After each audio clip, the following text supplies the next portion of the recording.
exactly. Oh, gee, baby. Now, my dad has never seen this show online before, and we've got the Colonel in the house today. Hey, Dad. Hello. Hi, Colonel. How did we do? Very well. Oh, he says we did very well. And your daughter is here? Wonderful. Yes, indeed.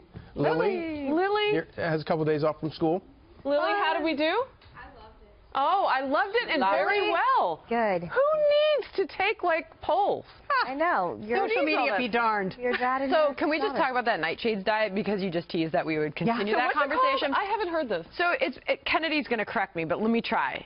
A nightshades diet is basically avoiding foods that have really thin skins that have to naturally fight more aggressively, like fight off insects and things like that. So therefore, they cause inflammation of joints and things like that. Yeah, that's the belief, is that these nightshade vegetables, like turnips and potatoes and tomatoes, will cause inflammation, but he's also on an alkaline diet. I know a lot of athletes who have over the years tried a number of diets, including the high alkaline diet, which is the belief that if you lower the acidity of your body, it will fight inflammation and fight infection and therefore operate optimally.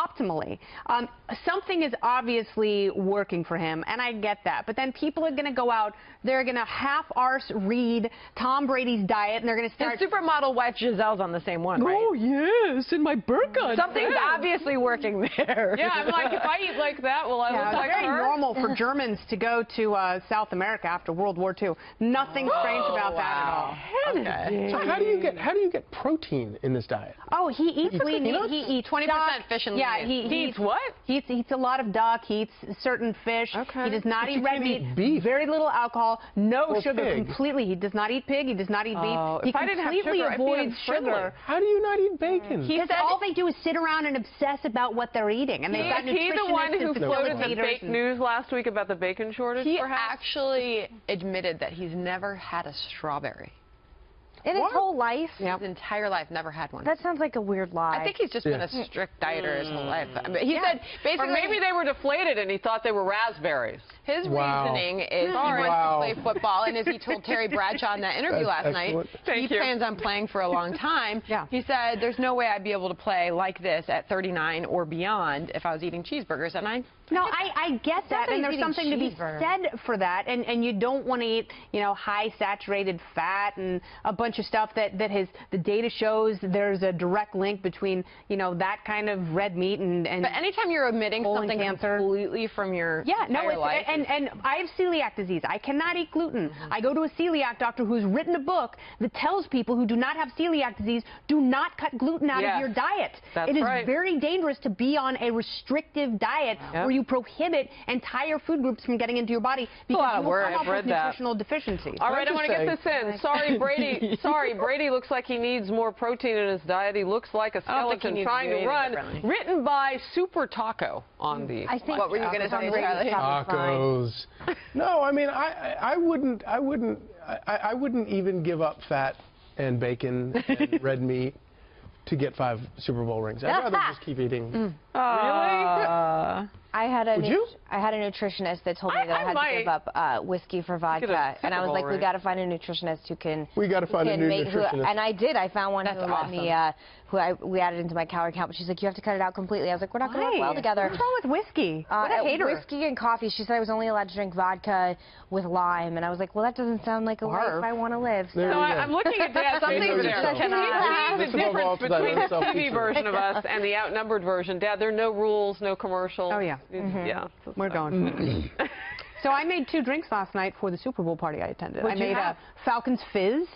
There were 2 drinks I made up. Falcons Fizz was Ciroc peach vodka because it had to be peach. A little bit of peach pear liqueur, sparkling water, and some diet peach Snapple iced tea. That was the most popular. But then Patriots Punch was, of course, Jack Daniels, cranberry juice, and a little bit of hard cider on top. Oh my God. Good. They were very good. And then you floated a deflated football on top? I'm just going to keep saying it.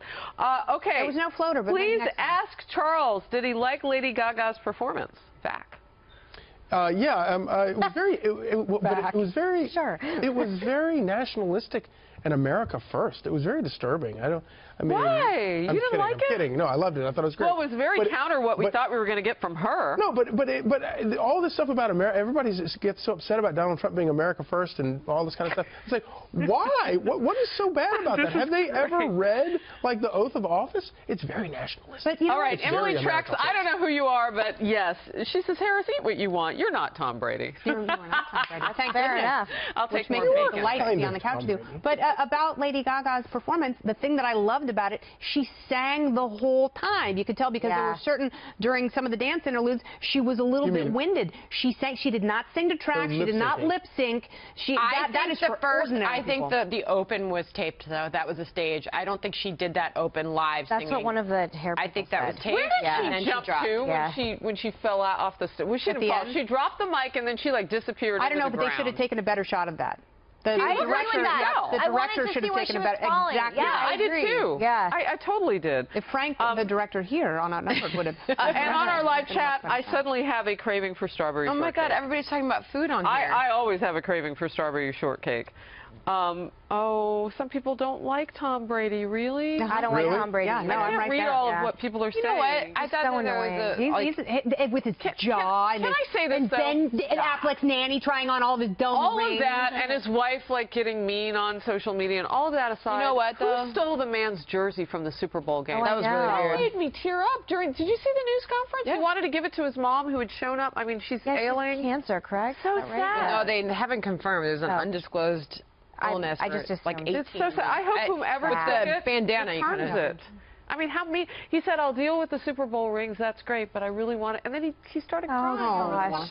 Wanted to give that to my mom. He cried multiple times at the end of the game. Did you notice that? Well, maybe if he had some red meat in his diet, he ran up a little bit, Sandra. From Tom Brady. No comment. People are already coming after me because of what I said at the end of the live show. Okay, all right, really quickly. People want us to talk about politics just a little bit. Although I love whiskey and cola. Well, Meghan tonight, and I have if you would something like, in common. Kev Dubuque. What's your favorite whiskey drink? Jack, and I like Budweiser and Jack. I'm a simple girl. Together? Yep. What's that called? Just like, no, I'm not drinking it together. We do Bud Light, then you do Jack and Coke, then you Bud Light, Jack and Coke, and go all night. I like a Beam with a pickleback. Really? I like back in my youth, I liked shots of Jameson, but I can't do that anymore. Oh, I love Jameson. Yeah, That's but Beam, I like a good do a shot of Moscow Beam Mule with a shot of Jameson pickle juice. It's fantastic. Do you know what the name of my dog is? No. Yes. That's your dog's name, Whiskey. Yeah. I've got a brown dog named Whiskey. What's your favorite? I'm gonna sound so silly, but I drink wine. I love a white wine in the summer, a red wine in the winter, and that kind of thing. I do like a bourbon every now and again. A lovely, that's what my mother. It's like a lovely lady drink. It is, right? So we went to the school parents' house crawl on Saturday night, where you meet like the parents in your kid's school, and each house had a different drink. It's a lot of work. And one house had, what do you think they had? Moscow Mules. Oh my goodness gracious! And there I was with my little copper mug, just. Yeah, you know what's even better than that? And Megan bagged me up on this, a Kentucky Mule. Yes. Yes. True. Excellent. Which is bourbon instead of vodka. You got me to try it. Beer and I like a little Jameson in the original. Did you ask for extra ginger beer?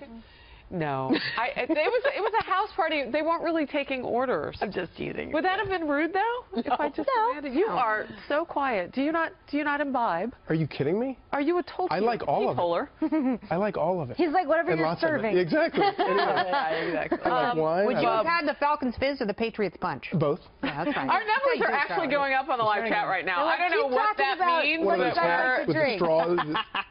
A side-by-side comparison. Yeah. All right, so we have this thing today at 6 p.m. where we're going to hear the other side of whether or not the ban should be reinstated, the president's executive order on immigration. Can you maybe just tell us what you think is going to happen? Well, there's no doubt in my mind when all the dust settles, there's going to be a lot of complaining back and forth. But when the dust settles, the President of the United States, the State Department, has the right to determine who they let in and who they don't let into the country, as long as you're abiding by laws set by Congress. And the idea that Washington has a standing here, I don't even get that. And now we have other states trying to get in. I don't know what they're standing. They are federal judges, though. I mean, to be fair. Yeah. They're part of the federal court system. Oh, I mean, no, that's fine. It's not just like a municipal courthouse like, well, you know, I think that they should let as many people in as they possibly can, especially if they get them turbans on their heads.